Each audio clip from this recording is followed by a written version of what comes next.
Hi, my name is Matthew Blasting, and this is FTT 122 Introduction to Ballistics and Firearms. My teacher's name is Cooper Watson. Today is June 12th, and we're going to discuss ballistics and a couple of different things in ballistics. The first thing we're going to talk about is trajectory and sight. Trajectory and sight is basically, where's my little nifty difty gun here? This is my gun. Sights are up here. This is the barrel of your gun. Barrel of your gun is actually angled somewhat up. When you fire your gun, you have a line of sight, you have a line of departure. Your line of sight is obviously higher than your line of departure since your barrel is angled slightly up. Eventually your line of sight and your line of departure will mix, and they'll hit as one, and they'll become a point zero, a line of point zero. And that's where your line of departure and your line of sight meet up and head toward your target. Gyroscopic drift, because see, I've already did this once and I got them backwards, so now I'm going to read to make sure I have it right. Gyroscopic drift. Where did you go, gyroscopic drift?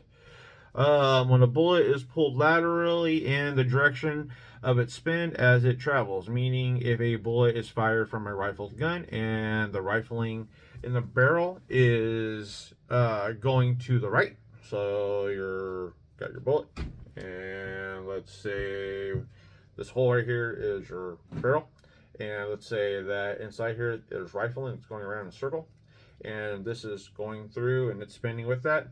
So what this is saying is that because of the twist of the barrel, the bullet will always go slightly to the right a little bit, and then it says that it's not a big deal unless this is like a long range, and then it becomes an issue you have to actually try to adjust for. But short range is not the big of a deal. Drag.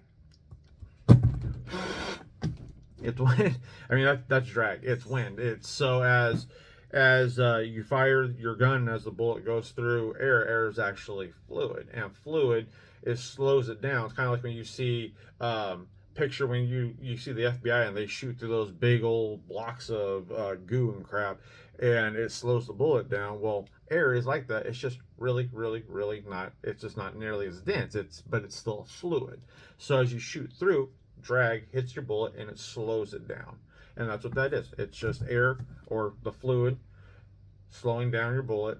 But the thing about it is that as it cuts through the air, it actually gives the front of the bullet a little bit of lift, because as it cuts through, the air comes off and it goes kind of under the front and it lifts up the front of the bullet a little bit. Magnus effect. So let's see. Sideway force experienced by spinning projectiles due to its interaction with the air. Oh, okay, so this is the cross one.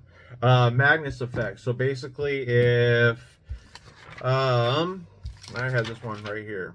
Bullet spinning to the right, and let's say a cross one's blowing to the right, it will give the bullet a slight lift. So if your bullet is twisting to the right and your wind's coming this way, it will actually lift the bullet a little bit and give it a little bit of a lift. However, if the cross one's coming from the other way and it's spinning to the right, it will push your bullet down a little bit and it will actually have a negative impact on it.